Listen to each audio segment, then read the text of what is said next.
Hello everyone, just a quick introduction to this video because it's a little bit different from the other videos I usually make on this channel. It's a special video with two C1 Advanced Cambridge English exam students. Both of these students, Dumitrița and Barbora, are members of my TTP Exam Academy group.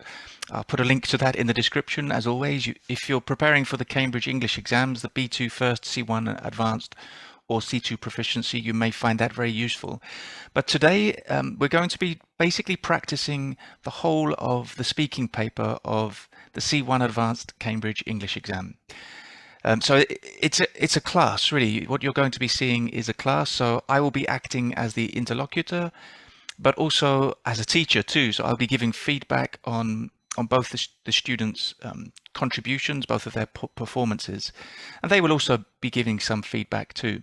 So I think you'll find this very useful if you're preparing to take the C1 Advanced Cambridge English exam, even the B2 First and C2 Proficiency. It's good to see what is expected of you, although there are some differences in the speaking paper of those exams, so be careful with that. Just one more thing to say, my video quality for some reason is very poor in this video. I have no idea why that happened, but apologies. I hope that doesn't distract you too much, but I think the content will be very useful to you. So enjoy it.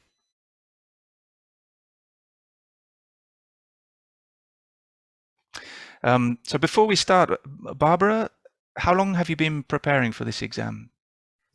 I started in February, but I think like really intensely, I started in March.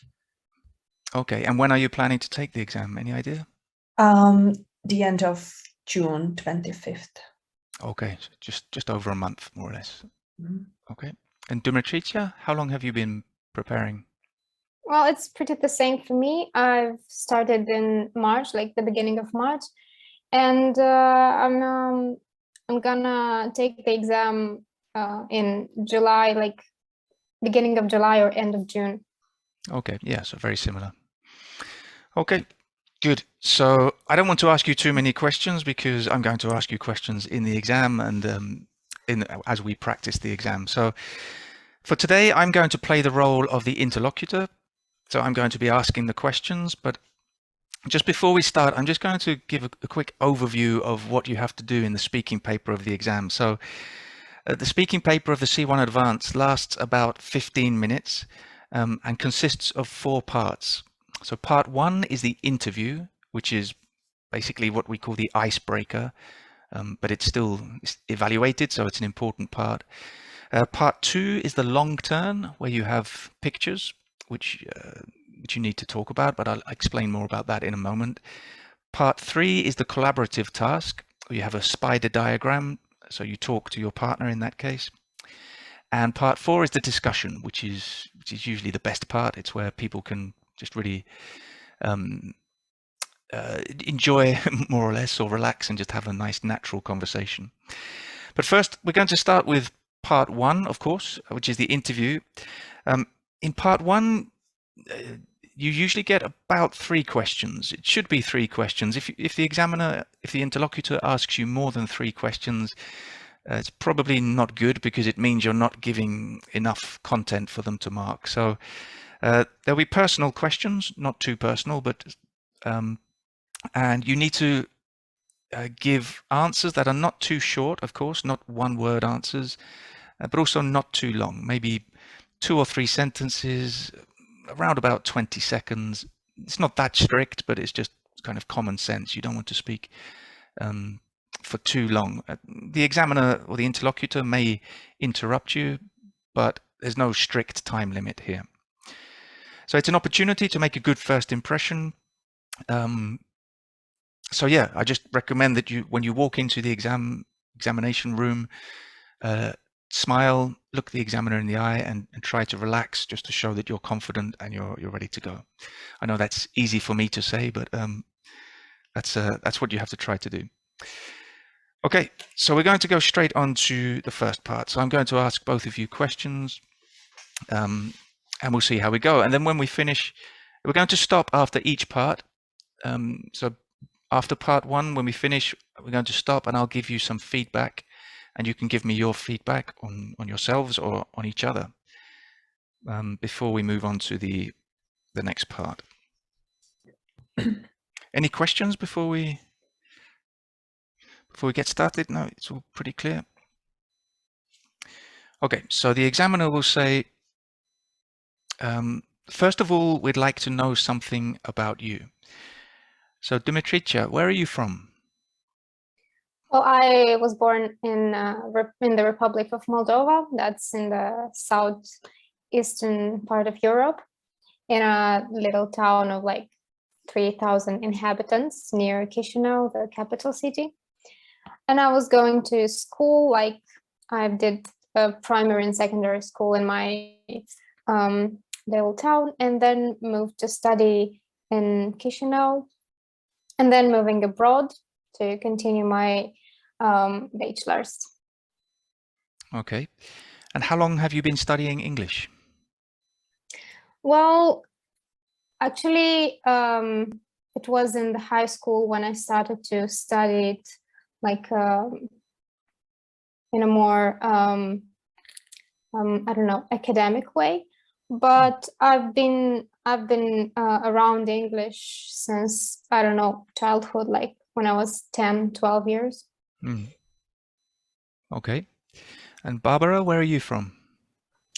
I'm from the Czech Republic.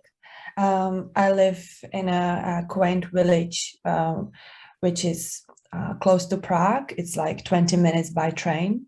So it's a really handy location. Okay. And what do you enjoy most about learning English? I honestly just love the sound of it, and I find it a beautiful language. And being it like a general language that allows us to communicate, it gives me great opportunities regarding finding friends all over the world, or even just in my work. Okay. And Dumitrița, what did you like most about the area where you grew up? I guess I like its quietness and the fact that it is so green. I love my big yard and garden where I was growing plants with my parents. And I think it's just this emotional connection and memories from childhood that keep me rooted in a way. Okay, and Barbara, what do you hope to be doing in 5 years' time? Well, I'm really interested in human nutrition, so I'm hoping to do a course in Finland and do my master's there, and kind of really get the education that I need. And yeah, hoping to be helping people in order to get them fit or feeling just better about themselves, and just spreading the awareness of the good diet. Okay. Okay, so that's the end of part 1. Obviously, in the exam, you would go straight on to part 2. There would be no pause, but we're going to pause to give some feedback. So very good. I thought that was excellent. It's pretty much how you want to be doing this part of the exam. Your answers were not too short, definitely, of course. Again, it's common sense, but sometimes when people get nervous, they just give one-word answers, and sometimes when people are nervous, they speak too much because they feel they have to just keep on speaking. But I think you both gave the right length of answers, so that was good. Yep, Dumitrița said you're born in the Republic of Moldova, the southern eastern part. It's good to use geographical terminology to situate where you're from. You said you were going to school, and then you went to another school, then moved abroad. Then I asked you how long you've been studying English. You said it started in in high school in an academic way, but you've been surrounded by English since you were 10 or 12 years old. So good, that's fine. Barbara, you said you're from a quaint village. Good word, quaint. Everyone's favorite word, but that's good. Close to Prague, I think you said. You said it's a handy location, so good. And when I asked you about what you enjoy most about learning English, you love the sound of it, you find it a beautiful language, so good. And then the extra question, because really those first two questions are kind of the typical question. Those questions you don't know what you're going to get as the first two questions, but you can expect something like that. It's the third question that is usually a little bit random in some ways. So yeah, I said, Dumitrița, what did you like most about the area you grew up? Yeah, the quietness, it's green, a big yard, emotional connection. I liked the expression at the end. It said it keeps me rooted, So that was a really nice expression to end on. And Barbara, for the question, what do you hope to be doing in 5 years' time? Human nutrition. Yeah, you're going to do a course in Finland, and you want to spread the awareness. So again, a nice expression, some good vocabulary to include there. So very good. Dumitrița, how did you feel? Were you happy with that? Well, pretty much, yeah. I think it would be even more pressure in the exam. But I think, yeah, I felt really good now. Yeah. Yeah, that's good. Yeah, more pressure in the exam, I suppose. But I mean, you've been practicing a lot, and that's going to really help you on the day of the exam. Obviously, we can't completely recreate exam conditions, but in some ways, this is more difficult than exam conditions because you're speaking to a screen. There is very little body language, non-verbal communication. There's no eye contact. So yeah, maybe you'll be more nervous on the day of the exam, but it's still excellent. You did well. Barbara, how did you feel? Yeah, I also felt good, better than I thought I would. So of course I can think of better ways to say it now, but no, it was fun. Yeah, well, everybody feels that. Yeah, when they finish they think they could do it better. It's immediately start thinking of all the vocabulary they could have used. But yeah, it was a good start. I think that's how you have to see part one. Of course, you're being evaluated, but it's just to start getting a feeling for the environment, the situation. You're talking to an interlocutor. You're sitting next to your partner. So yeah, excellent, very good. Let's move on to part two now, which is the long turn. So in this part, you have to choose between two. You have to choose 2 of 3 photographs. So you'll have 3 photographs, and you must choose 2 of them. You have 1 minute to compare 2 of the photographs. So the task will always be the same. Basically, you have to choose 2 of the photographs, compare those photographs, and then answer the 2 questions that you will read on the paper above the photographs. So it's a lot to do in 1 minute. So you have to be very aware of the time. In this case, you have to just keep moving. And when you finish your long turn, there will be an extra question for your partner, who should. It's about a 30-second response, more or less. Again, it's not a strict time, but when the 1 minute is up for your long turn, I will interrupt you, if necessary. I mean, as I always say, it's better to be interrupted than to finish too early. The worst you can do is to finish with 10 seconds left and just sit in silence while the clock ticks down. So keep talking. I mean, it's very difficult to do everything in 1 minute anyway, as I'm sure you know, you've practiced before, but just keep talking. So remember, you're comparing, you're not describing. There's a fine line between comparing and describing. So just by saying, I always recommend that you start by saying, in both pictures we can see, because then you're signaling that you're comparing a similarity, you're looking at similarities. And then, so start with similarities maybe, and then look at 1 or 2 differences. So in this picture, there are or there is, whereas in this picture, there are or there is, or it looks like, whatever. There's no strict structure to this, but I think it helps to do it in that kind of way. You may have developed your own strategy or structure. But also you should be speculating, because you'll notice that the questions almost always contain the word might. So why might the people be doing this? What might they be thinking? And that might word means you need to speculate, because you don't know what you're doing. So you need to speculate, you need to use speculative vocabulary. So it's comparing and speculating, using the pictures, talking about the pictures.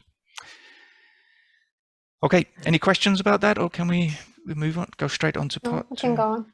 Okay, so the examiner will say something like, in this part of the test, I'm going to give each of you 3 pictures. I'd like you to talk about 2 of them on your own for about a minute, and also to answer a question briefly about your partner's pictures.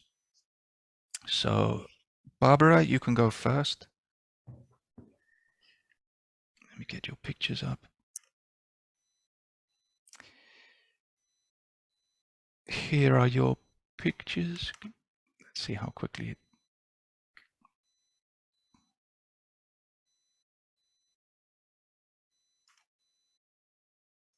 Can you see them? Not yet. Oh, now I can. Okay, great. Okay, so here are your pictures. They show people... No, those are not the right pictures. Oh, yes, sorry, they are. Yeah, they show people interacting with each other.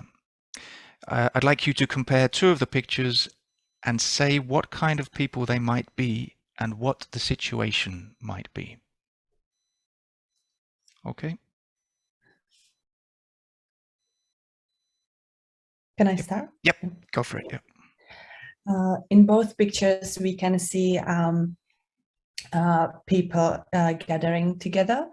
In the second picture, 1B, this might be a group of friends who met up for a party or birthday party, maybe. In the second picture, 1C, these people might be like elderly who are traveling or going away for a trip. So in the second picture, we can see they're being probably organized by someone, whereas in the second picture, it looks like more like a spontaneous event or just occasion that they decided to meet up. We can see the age differences between those people. Thank you. Dumitrița, which of the pictures reminds you most of a good or bad experience you have had?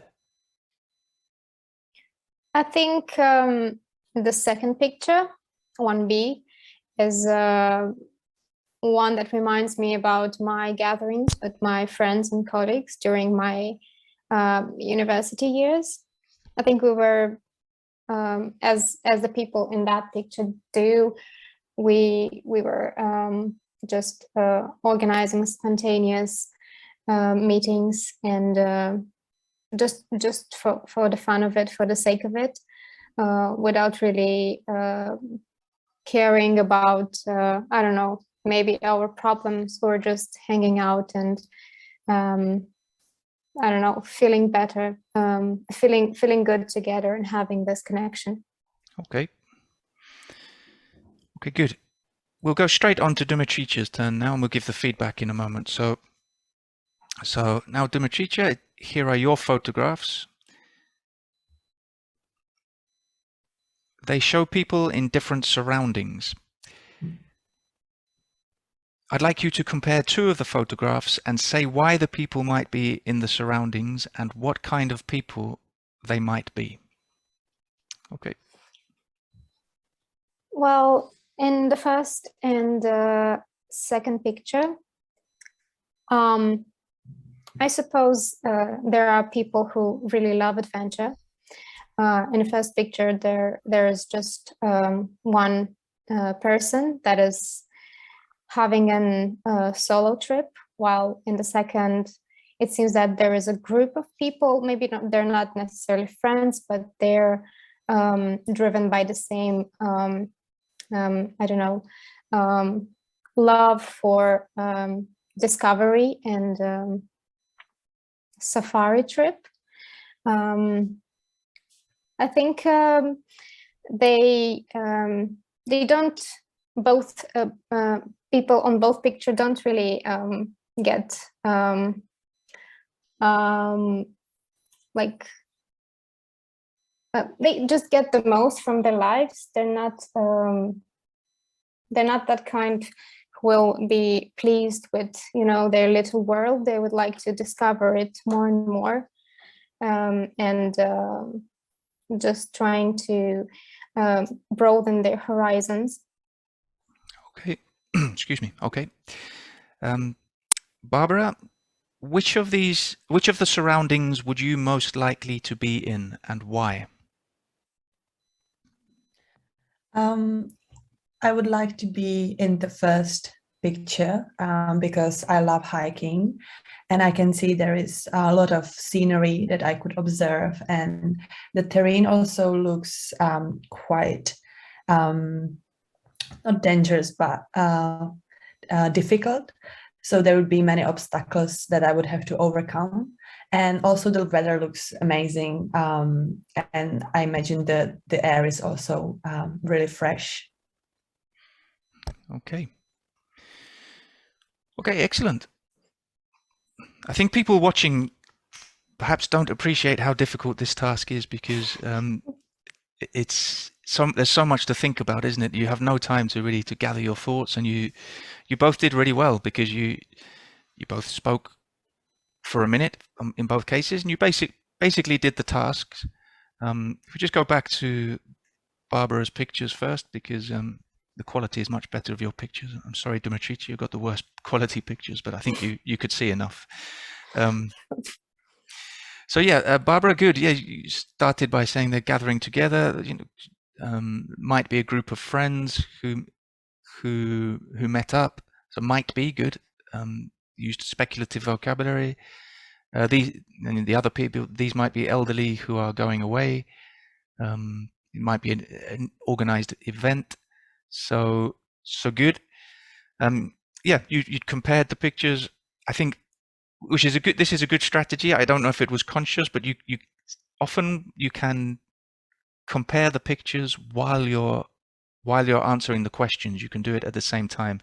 Sometimes it depends on the questions. It's not so easy, but if you can do that, then you save a lot of time, which you basically did. The only thing I would say, when you're using speculative vocabulary, maybe you can use a wider range of speculative, because you repeated might be. It's good. You're speculating, but you know, if you could try not to repeat any vocabulary. It's inevitable that you will, because it's the same topic. So, but you want to avoid repeating if possible. But as I said, there is so much to think about that it's very, very difficult. Well, before I speak about Dumitrița, Barbara, how did you feel about your long turn?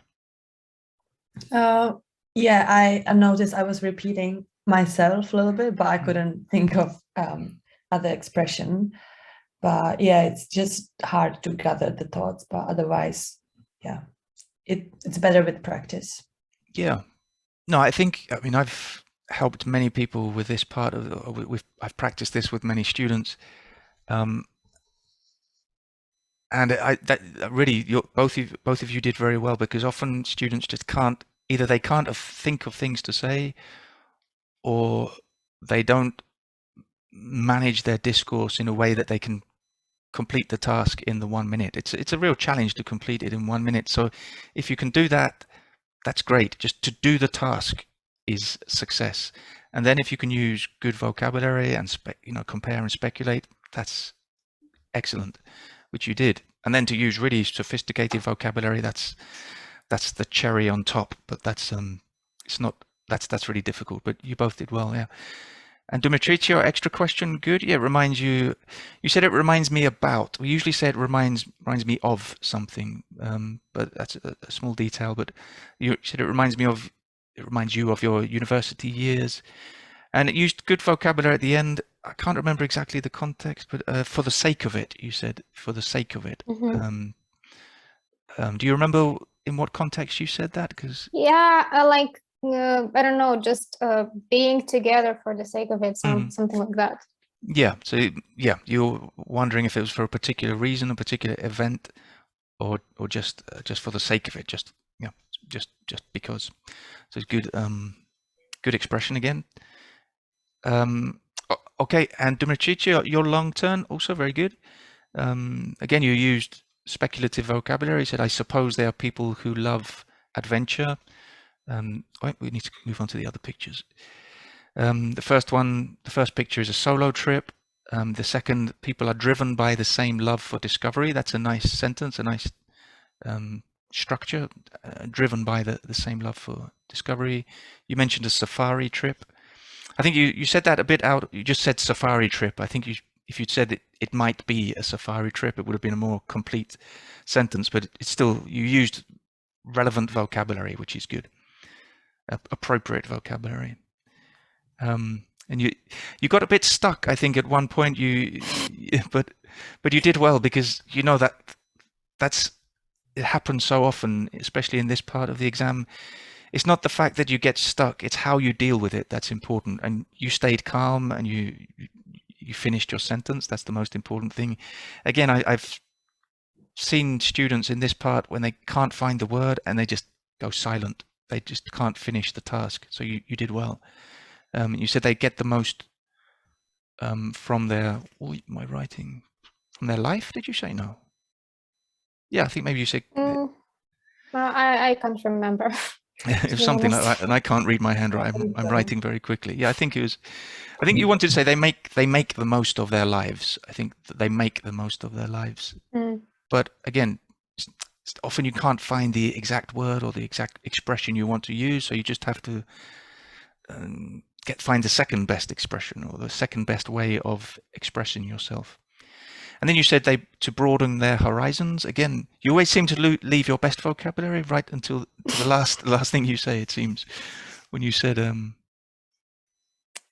I can't find my notes on this, but spread the awareness. Oh no, that was keep me rooted. That was Barbara. That was Barbara, but you said keep me rooted in the first one, and then for the sake of it, and then broaden their horizons. So excellent, pretty good. How did you feel, Dumitrița, about your long term? Well, as you said, stuck, because I couldn't remember this basic word like pleased. I just, what is the word? Like I was trying to express that they are not those kind of people that are easily pleased or something like that, that Right. They want more. Okay. And I couldn't find the word, and I was thinking about the word, and I was trying to go on speaking at the same time while trying to remember it. And yeah, it was really stressful at the moment. I don't know how I got it to the end. Well, you did very well, because I know it doesn't feel like it at the moment, but I think it's really good that happens now, because just you know how to deal with it, and you did deal with it well. But if maybe next time you practice or in the exam, you'll deal with it even better, because you imagine if that happened to you in the exam and you had never experienced it before, it would be much more difficult. So just by going through the process, as I said, it happens to almost everybody that you can't find the exact word you want, and often it's a simple word, you just can't find it when you need it, but you just need to deal with it, and you did. So yeah, I think that it's all good, really. And who knows, maybe it will happen in the exam, maybe it won't happen in the exam, but if it does, you're prepared. So good. And Barbara, yeah, good. Your extra question, you chose the first picture. You love hiking. The scenery looks nice. The terrain looks quite difficult, and said something about the weather. And again, I can't read my writing. Magnificent weather, did you say? No. Just beautiful, I think. Okay, I don't know what I've written. I don't know what word I wrote then. But yeah, excellent. So let's move on to part 3 now. So I'll just give a bit of information on part 3.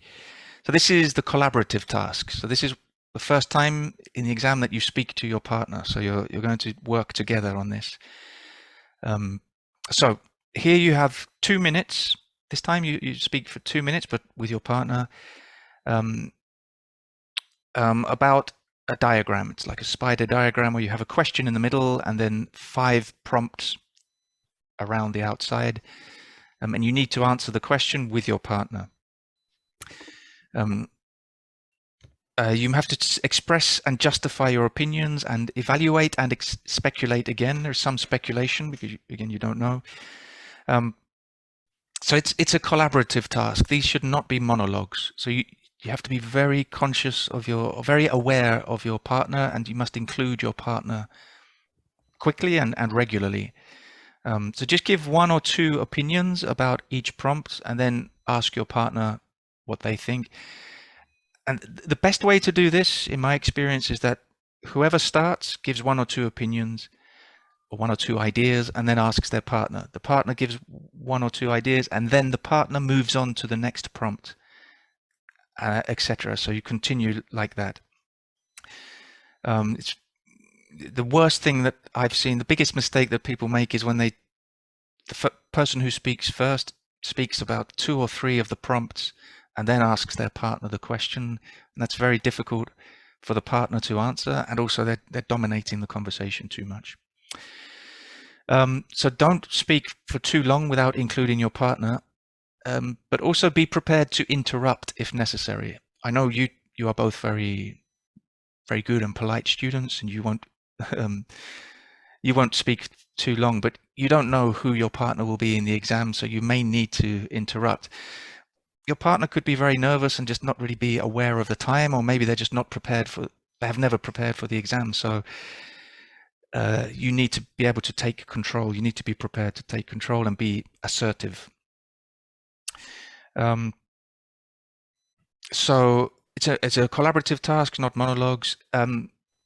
After the 2-minute task, there will be an extra task where you have to speak for 1 minute. It will be an extra question to negotiate a decision, so that you'll be asked to choose 1 or maybe 2 of the prompts. There's no obligation to agree. You don't have to agree on this. It's just the process of trying to negotiate, trying to come to some kind of agreement. But if in the end you disagree, absolutely no problem. You don't have to agree. The only thing I would say about this, the one more tip, is before you go into the examination room, you should have a few seconds or maybe a few minutes to speak to your partner. So I recommend you just decide who is going to start for each question, because one of the biggest, often people waste their time with niceties by being polite, by saying, would you like to go first or shall I go first? I don't mind, you can go first. Oh, well, I'll go first this time, you can go. And the clock is ticking. The 2 minutes are counting down, and you're wasting precious seconds. So I always recommend that you decide who is going to start first before you go into the exam. So any volunteer to start first for the first question, or would you like me to choose for today? Yeah, I can start. Okay, so Barbara, you start. Agreed on it. Yeah, you start. There are a lot of advantages to starting, actually, but because you kind of immediately take control. You also set the person who starts sets the tone for the conversation. If you give a short first contribution, then your partner will probably respond with a similar length of contribution. So it keeps it dynamic. Okay, so the examiner will say, now you're going to do the task together. Here is a question and some prompts for you to use. So I'd like you to talk to each other about how much influence coverage of these topics has on people in the media, has on people in general. So talk to each other about how much influence coverage of these topics in the media has on people in general. You have 2 minutes. Oh yeah, and you have a few seconds to look at the question before you start.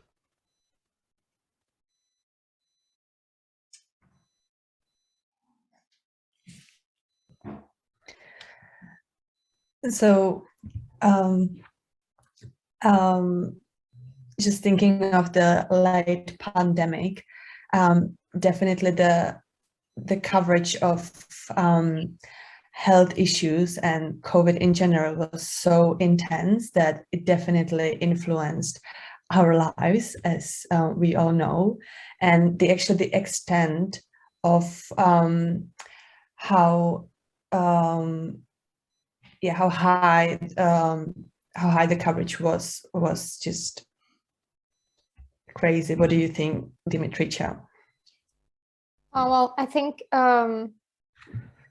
obviously the coverage media gives to health issues can change the public opinion and can even manipulate it, as we've seen with the example you gave before, because it kind of can polarize society. It can spread a lot of fake news and misinformation. And I think it's pretty the same with the war and conflict. Unfortunately, it's so actual right now, and well, I can see it on myself. I'm really affected by the images. I see the picture, I don't know, the news that are like coming and coming and coming. How do you feel about it, Barbara? Yeah, definitely, I agree with you.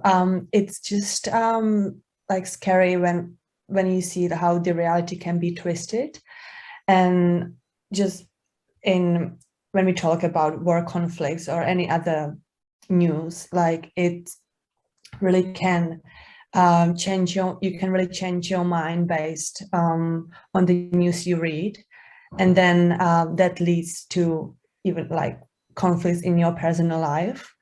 And yeah, when you mentioned the polarization of the society, I think it's it's a big problem that the authorities should tackle. Okay, thank you. Okay, so now decide which topic is most influential for people in general regarding coverage of it by the media. I would go for celebrities, to be honest, especially referring to influencers. What's your opinion, Barbara? I reckon, yeah, celebrities are big influencers. However, it depends on maybe the on the politics and on the economics that the country have, because then the government can really influence the news, which shouldn't be when we live in democracy. But still, I think they have a big power. What do you think? Well, I think you made an outstanding point, actually, because the government can control celebrities, and it happens. It happens in many cases, especially in autocratic regimes. So, Okay. like, Sorry. I apologize. The interlocutor won't apologize, but as you know, I hate interrupting students, but it's what would happen in the exam. So that was just over 1 minute, so I think I had to interrupt. So good, very good. It was a nice conversation. I think you both answered both questions well. Some good points. The only thing, I mean, there's no obligation to speak about all the prompts, of course. You spoke about 2 of them, which is okay. I always think, and this is personal preference, I think you should go for 3 to speak about 3 prompts. That's only because it gives you more things to say. Sometimes if you only talk about 1 or 2 of the prompts, you tend to start repeating yourselves or going around in circles, which I don't think you did, actually, to be fair. I think you spoke well about the 2 prompts you chose, which were health and economics. Sorry, health and war and conflict. mm-hmm. So it wasn't a big problem. It wasn't a problem at all for you. It's just I think in general, I usually recommend 3 to speak about 3 of the prompts, but it was fine, yeah. So Barbara, you started, yeah, by giving a very topical example of the pandemic. Coverage was so intense, I can't read my writing. It informed our lives? No, I don't think you said that. Infiltrated our lives? Influence? Influenced, Okay. that's the word. Yeah. I have to write very quickly, so I can't write clearly and quickly at the same time. But yeah, influenced our lives. Good. You said the coverage was crazy, and then you did well. Here we're looking at two things, because this is particularly exam preparation. We're looking at the strategy. We're looking at what you say, of course, that's important, but also how you manage the conversation. And you did very well not to speak for too long. You included Dumitrița quite quickly, and that's very important. That's what you need to do in the exam, because you want it to be a back and forth, passing the ball and moving on quite quickly. So good. And Dumitrița, yeah, coverage. You continued with Barbara's idea, which you find coverage of health can be manipulative, I think you said, or can be manipulative. It polarizes society, so good, and spreads fake news. Some good expressions there. You said it's so actual. There's only one. I don't know if, I think maybe you're using actual as a false friend there. Yeah, probably. I was not actually sure that this is the word, but I just told myself, okay, just say it. Say it and worry about it later. Yeah. It's not a big problem. But what would be an alternative if you understand what I meant actually? Yeah, because it's the same in Spanish, and I think in many languages it's a false friend. I think it's English that uses this word differently. It's I think you meant current or topic. Topical, maybe you meant, yes. So, or nowadays, I mean, in a different context, but yeah, it's so current, I think, or topical.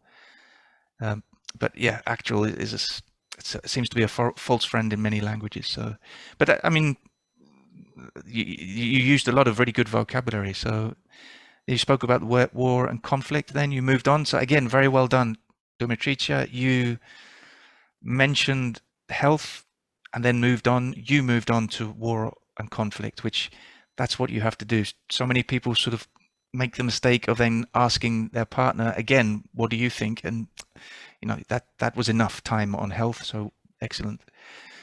And then Barbara says it's scary how reality can be twisted. That was a good one. Conflicts in your personal life. You said the word tackle. Good vocabulary there. I didn't get the whole context, but that was excellent. And then it was about the government, like government tackling with fake news, something like that. Oh, okay. I'm not wrong. Good. Well done. You have a better memory than me. So excellent. And then for the extra question, also very good. Yeah, celebrity. You chose celebrities. You said celebrities, to be honest, especially influencers. And then Barbara said it depends on the political and economical situation of each country. So good points. In fact, Dumitrița said you made an outstanding point there, and you were just mentioning about autocratic governments when I interrupted you. So really good. How did you feel about it? How did you feel that was a nice interaction, a nice collaborative task? It went faster than usual, I'd say. Yeah, really? I felt the same. Yeah. Right. Well, no, it was definitely in fact, I gave you a few more seconds for each one. So how do you, when you practice without a teacher or without somebody playing the role of the interlocutor, how do you time it? Do you set an alarm, or do you just look at the clock? You set an alarm. We've got a timer and we just watch the clock, I'd say. Yeah. Okay. Yeah, I think, of course, you need to know how long the 2 minutes are and 1 minute.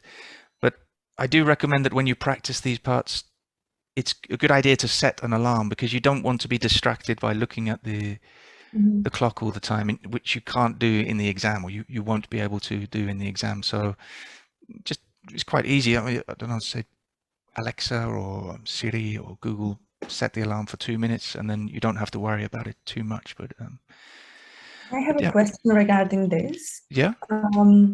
So when we had the additional question, the way I wanted to answer was like, because Dumitrița mentioned the celebrities, I wanted to say the government, but there wasn't like the option. So I kind of went through the economics and somehow like made it up. But Okay. could I, like, do I have to choose from the prompts that are there, or can I just think of? Yes. I mean, you can't choose. The question is to choose one of those topics, which was the most. I can't remember exactly the question. The most. Decide which topic is most influential for people in general. So it's which of those topics. You can mention other topics, but if you should be trying to negotiate which of those topics that are presented to you. You can't. We kind of answered differently, didn't we? Well, no, I think you said. But my understanding was that when you mentioned the political and economic situation in each country, that I thought you were referring to the celebrities and influencers because, you know, you're saying the celebrities and influencers are not always so influential because of the political situation in the country. So I think you were still on point. You were still, or it could be argued, it could be justified that you were still on point. You're still following the question. So no, it wasn't a problem. If you had said, in my opinion, politics is the most important, the most influential topic, and that's not one of the options, if you just clearly stated that, then yeah, maybe that will be a problem because you can't just invent things that are not on the page, on the task. So yeah, it's the task is to choose from those that you have which is the most. In that second question, it's usually which is the most, which is the least, which is the best, which is the worst. That is usually some kind of superlative so that you choose one together. Thank you. Okay, but very good, really good practice for you, excellent, and good examples for everyone else because it's that's exactly how you should be doing that. As we've said before, often, or everybody, not often, literally every student I have had, when they've finished these tasks, they think, yeah, it was okay, but I didn't use enough advanced vocabulary. Yeah, that may happen. That's not the only thing the examiners are looking for. They're looking at the grammatical resource, yes, lexical resource, interactive resource, discourse management, pronunciation. So the vocabulary is just one of the criteria. But apart from that, now you have the discussion. Part 4 of the C1 Advanced exam speaking paper is the discussion. So, and it's on the same topic as the the collaborative task in part 3. So any vocabulary that you didn't use and you think, oh, I wish I'd used that, I wish I'd used that. Now maybe you'll have the opportunity. And this is the best part because this is where you can just relax more or less as much as possible and just have a nice discussion with your partner, to just have a chat with your partner. Obviously it's an exam situation, so you need to be very aware that you need to include your partner. Again, if necessary, you need to interrupt, but there's no specific time limit here. It's just until the end of the exam. So it's usually about 4 minutes. So you just keep talking until the end of the exam. The interlocutor will continue asking questions until the exam ends. So if you speak for 4 minutes about the first question, that's fine. As long as you don't start going around in circles or you start repeating yourselves or each other, it's okay just to speak about one question. If you feel that you are starting to go around in circles or repeating yourselves, just stop. You have to end the conversation quite naturally. I know in the last workshop, Barbara, you said quite blatantly, can we have another question? And that's, in this situation, that's fine because it's, again, we don't really have body language, so it's very difficult to feel when the conversation is coming to an end. So we're all looking, there's no eye contact. So it's fine. In this situation where we're all looking at a screen, maybe you need to be a little bit clearer, and that's fine. But yeah, don't just keep on talking for the sake of it, to use that expression that Dumitrița used earlier. If you feel that you're coming to a natural conclusion to the discussion, just stop and the interlocutor will ask you another question. Obviously, in 4 minutes, if the interlocutor has to ask you like 4 or 5 questions, then that's probably a problem. That means you're not really having a good conversation. So it's usually 1 or 2 or maybe 3 questions would be the best. But just, as I said, try to relax and keep it as natural as possible. So yeah, and short contributions. You don't want to, these are not monologues, it's a discussion. So the big mistake is when people speak for like 2 minutes and then say, what do you think? That's too long. Just try to keep it 20 or 30 seconds, more or less, before you include your partner. Okay, any questions about this part, or you ready to go? I would like to ask something. Sure. I was wondering what's the difference between part 3 and 4, because they both seem collaborative task or discussion. For me, they're pretty similar. I mean, this is how I. Dumitrița, we've lost your audio. Can you hear us? Oh yeah. Can Okay. you hear me? Yeah, now I can. Yeah, we can. Well, I can. I think hopefully Barbara can too. Yeah. Sorry. Yeah, you're saying they're quite similar. You can't see a difference. Yeah, I mean, collaborative task / discussion, for me, they seem pretty the same. Well, despite the format, the questions are presented. Yeah, it's true. I mean, it's more structured. The collaborative task, you have to do a task in a limited time together. So you have to answer the question using the prompts, and then in the second part is to come to a negotiated conclusion, or try to negotiate towards a decision. So it's a little bit more structured. The discussion is a bit more open.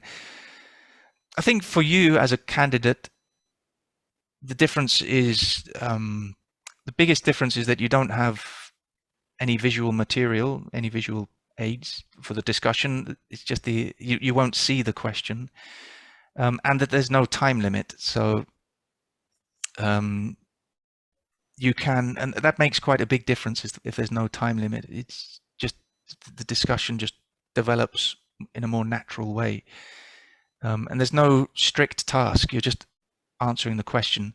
Of course, you must answer the question. You must always remember to answer the question. But yeah, I mean, those are the differences basically. The what you have to do is not much different. It's still about interacting with your partner and demonstrating your vocabulary, your fluency, your pronunciation, grammar, everything. Really, they're just different stimuli, really. One thing I just remembered, which I didn't say before, and this is something I've noticed people doing lately.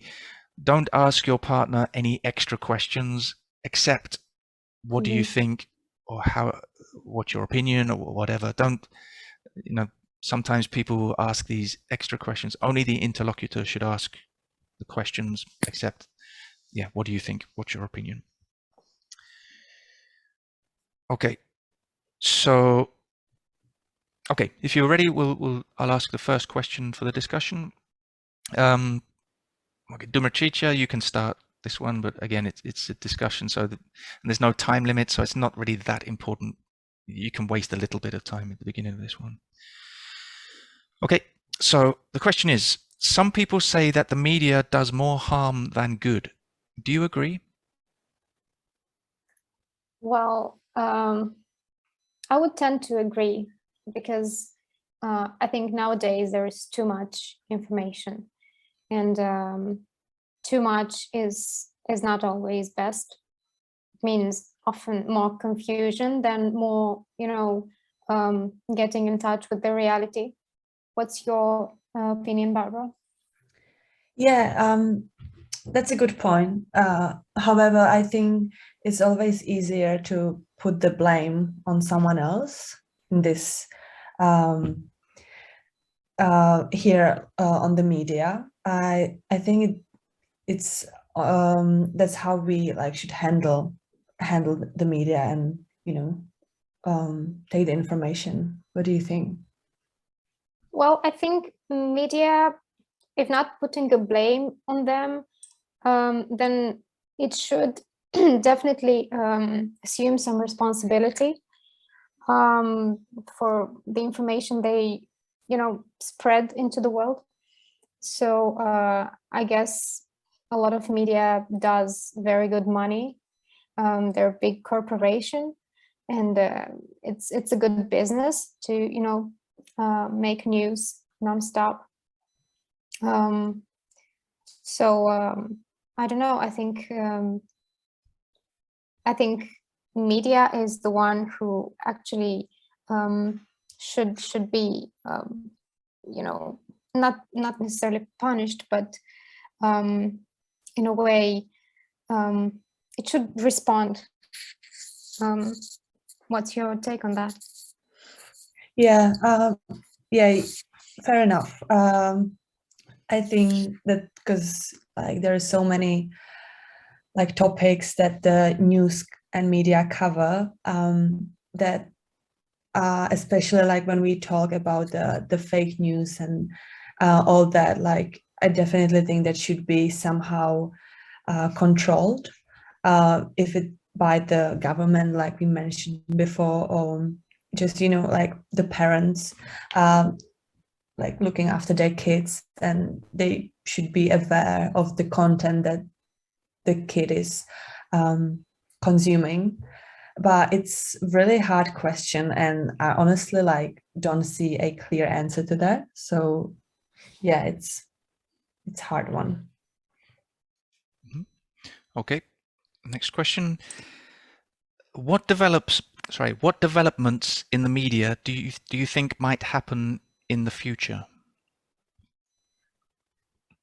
I think the media will be kind of more in action, as I already can see, when we watching the news from Ukraine, where it's kind of you can imagine being at the spot with them. So it's it's a lifetime, not sort of lifetime, but recording in real time. So I think that's the future. What do you think, Dumitrița? Yeah, I think the future is media being used as a weapon, like the informational war, which is happening, which has been happening for quite a while.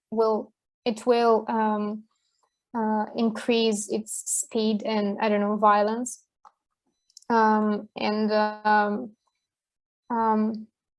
Also, on the other hand, the government or the state will try to deal with the problem, to try to control, filter the information that is spread, especially on the platforms, social media platforms. If you'd like to add something. Yeah, I didn't think of that, and that's that's so true, that the information war is that it's already happening, how it's being hacked and etc. And then another thing I thought of was how anyone can be a reporter nowadays, because we all have the smartphones and we can take pictures and spread news, and that's another way that the media is getting out of control, I'd say. Yeah, but I think having a smartphone and having the the technological capacity to be a reporter is not actually what a good media should mean, because good media is verified information, verified 1,000 times. Maybe I'm exaggerating, but verified before being published. So I think this is kind of a danger, not just an opportunity. Yeah, absolutely. I was more thinking of the fake news and that kind of area where it's really getting out of our hands. Okay, very good. I think that's that would be about 4 minutes, or probably more. I wasn't timing it because, as I said, the time is not so important here, but I think that would have been enough. So very good. Nice conversation. Did you like the second question more than the first question? What was the second? You've forgotten immediately. No, it's completely. How the media would change, something like change that? in the future.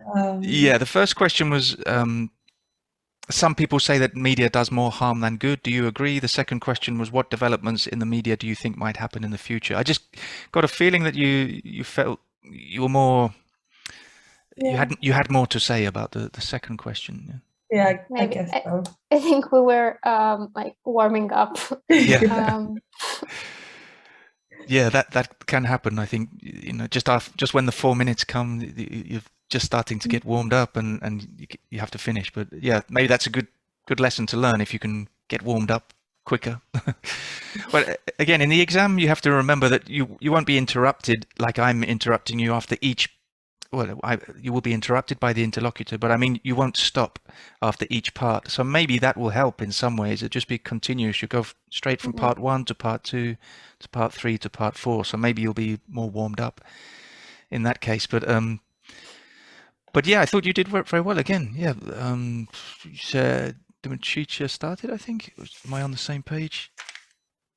Yeah. Yeah, I would tend to agree. Too much is not always good. It creates more confusion. Barbara said it's easier to put the blame on someone else. Dumitrița said the information they spread. Bit of a mistake here, Dumitrița. You said the media does good money. I think you meant media makes good money, right? Means Yeah, sure. to make money. Yeah. But apart from that, the media should respond, you said. And then I liked, again, these little expressions, like when you said, what's your take on that? It was very natural, because some people have these expressions prepared and they sound very prepared. It's like, what is your take on that? But you said it very naturally and appropriately. What's your take on that? And that was good. Those little expressions, as I said, that maybe you don't notice, but it's good. And also with Barbara's response, yeah, fair enough, she said, which is a very, very English expression. And then you mentioned parents should be aware of the content that their children consume. And then we spoke about the future. Barbara said it would be more inaction, and then you said it would be like in lifetime, but obviously you corrected yourself and you meant to say in real time, of course, which you did. So that's good. That's another thing I haven't mentioned today, but if you do notice you've made a mistake, with a grammar mistake or a vocabulary mistake, if you correct yourself immediately, then that's good. It's better. Don't correct yourself like 20 seconds later or 2 minutes later in part 3 when you remember the mistake you made in part 2. Just if you can correct yourself at that time, then that's fine. But then Dumitrița, yes, you said media can be used as a weapon. Very good. It's an information war. The media government will try to control and filter information. Very good. Excellent. Barbara said something about being hacked was good. Anyone can be a reporter. So some really good points, really interesting. That's why I felt that the second question, you did well for the first question, but I think just the second question, you seem to be more stimulated by the question. You more sparked more ideas and even better vocabulary. So often when you like a question more, that's another possible tactic, because you know if you don't like the first question the interlocutor asks you, you have to answer it, of course, but finish it quickly if you don't like it, because then the next question you might like more. You know, give a good answer, but maybe you'll have another question which will be more stimulating. Verified information. So good. Yeah, excellent. How did you? Well, you both said how did you feel about that discussion? Was it because I always think it's the best part of the exam for the students. They enjoy it most. Do you agree? Yeah, it was quite more natural, I'd say. And it was definitely, I think that the questions suited us. So yeah, I think. Yeah, that helps if you like the questions, of course, but you can't choose the questions in the exam. But yeah, you did very well. And that's it.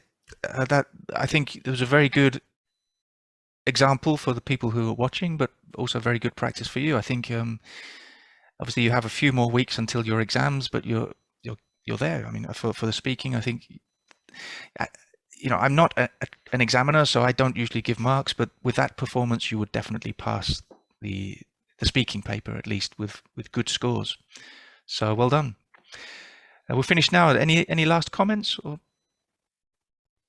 Well, I just want to say that I really enjoyed it. Like even the fact that it put kind of extra pressure, I think it helped me at least to just focus in a more